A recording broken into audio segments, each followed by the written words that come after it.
What's more my generation than every competitive game I've played growing up getting a sequel, despite being a live service game with no story that would normally be the thing to warrant a sequel? Like, I feel like that's kind of unheard of within its own niche, and the only outliers are games I played a lot growing up. Obviously, you know my connection to Overwatch and its sequel, Overwatch2, but I've only barely touched on my connection to Smite. Part of that is because I'm cracked at one of these games and extremely knowledgeable of its inner workings, and as for the other, But don't let that lack of skill fool you. I've been playing this game for a long time, and while maybe I'm not as familiar with more recent stuff, I have some pretty intimate knowledge with its beginnings. Today, we're going to talk about what it means to make a sequel of a live-action PvP-only game. In the end, the real distinction we have between these two examples always comes down to one core element that exemplifies the design philosophy behind one of these sequels, while being not nearly as present within the other. Freedom.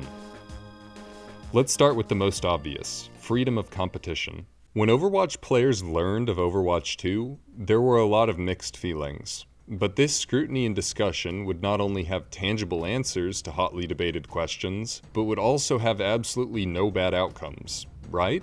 Wrong. Overwatch 2 was not just a sequel, but an upgrade to an existing game, meaning Overwatch would cease to exist upon its sequel's release. This means a number of things. First of all, players who preferred Overwatch before the changes would have absolutely no way to play the game they preferred. While your own opinion on the changes may vary, telling players outright that the game they loved would be changed drastically forever, and that they have no say in the matter, especially when they paid for said game, certainly made some people pretty unhappy. Second, discussion on health of the changes had to remain somewhat speculative. If both games were still playable, players would have the ability to jump between games, comparing the impact of changes directly, leaving no room for arguments like, "You've got nostalgia glasses on too tight," or "The game is ruined." Also, the health of not only release changes, but changes beyond that could be measured by player metrics, i.e. if most players don't make the swap to the new game,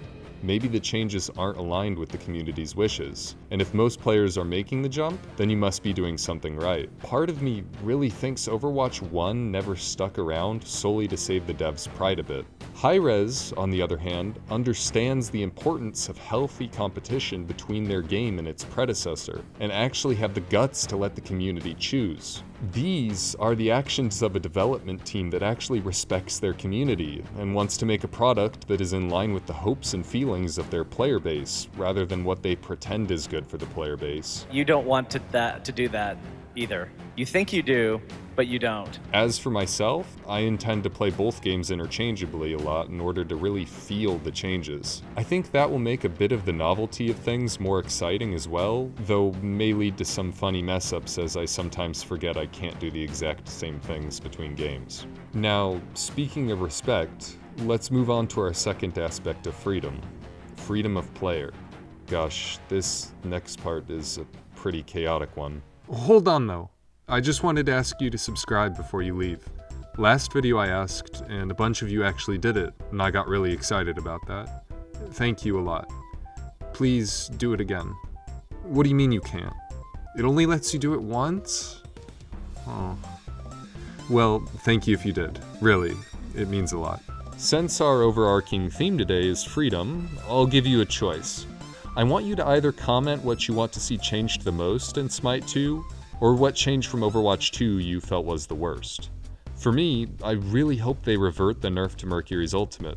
It was a lot more fun back in the day when it was instant, and it's not hard to balance it this way. As for my least favorite Overwatch change, that's actually what this whole section is about.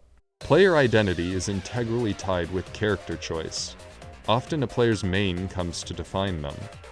This makes a lot of sense actually. Your character is your avatar within the game, a visual embodiment of you, so it makes sense that you would prefer them to have an aesthetic you vibe with. They're also the character whose personality is the one you'll spend the most time with, as their voice lines and mannerisms are ones you'll encounter far more than anyone else's. Alongside this, with how games are designed today, the gameplay within a given game can vary widely solely based on your character choice, yet another form of self-expression that almost completely defines your play experience.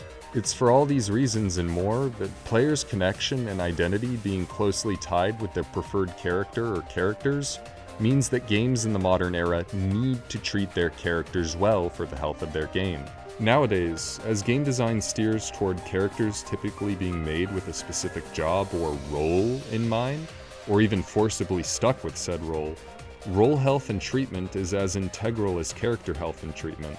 Treating each role as equals instead of pandering to a certain one or few is essential to making a game with multiple roles healthy, because, in the end, the game needs each role, as well as the community comprising said roles. This is why it was so striking and appalling to me to see Overwatch completely remove half of one role from their game. It immediately threw the game into a dynamic where it was clear Blizzard was not only willing to pander to roles, but to literally oppress roles. Tank may have been a less popular role in Overwatch because of its complexity, but it wasn't just that. This was compounded on the fact that Tank already had far fewer characters than the inflated damage role, the even more brutal fact that tank meta was typically so stagnant you were essentially forced to play a certain tank if you realistically wanted to win, and the fact that tank was already starting to feel weak around the end of Overwatch as devs scrambled to find a solution to things from the past like goats and double shield that inevitably led to taking power out of tank's hands.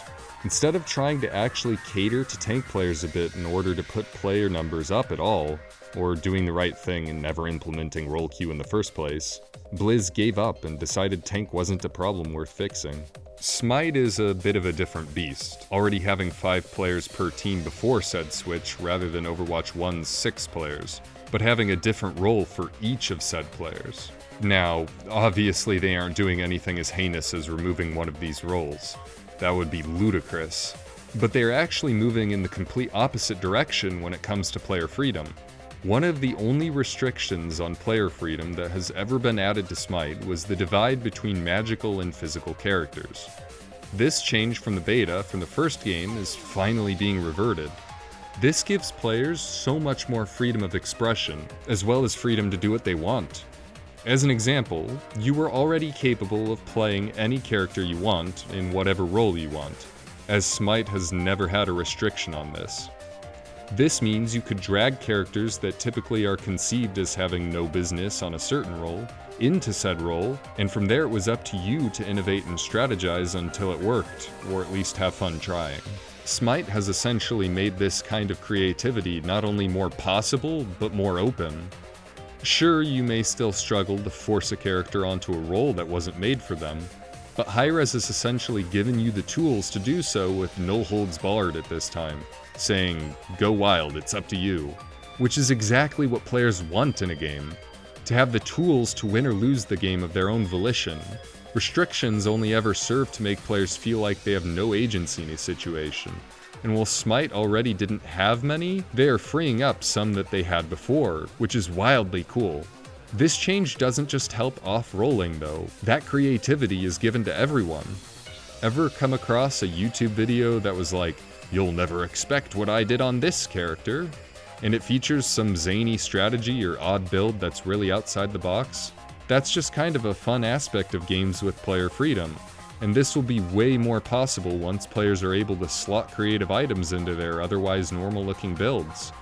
Sure, there will probably be some chaos with this change, but so long as Hi-Rez works smart to work around said chaos, rather than take the easy route and just shut down freedom to make things easier for the dev team, then it will benefit the game greatly. Smite is choosing to make players feel like they have the freedom to choose their destiny, rather than telling them they're unwanted like Overwatch did. Our final chapter is one that is, surprisingly to me, probably my hottest take, or at least one I've heard that I'm in the minority about. Freedom of money.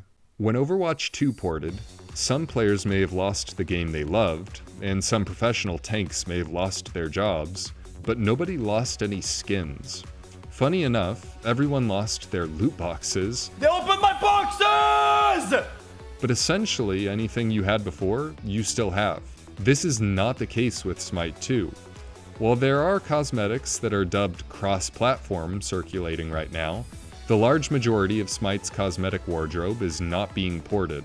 If you are like me, that's a whole lot of money down the drain. But why would I dub this section freedom of money then? Because that's not the whole story. Hi-Rez set it up so that players who pre-purchase Smite 2 are getting their entire wardrobe in Smite 1 reimbursed, but for double what it was worth. Wait, hold on, that's... When I was writing the script for this part, I actually was under the impression that Smite 2's monetization worked differently. Apparently, you are reimbursed for your account's worth even if you don't pre-purchase the new game. However, this currency you get is only capable of paying for half of any purchase in Smite 2, meaning you will get the full worth of what you had spent on Smite 1, but only if you spend that same amount on Smite 2.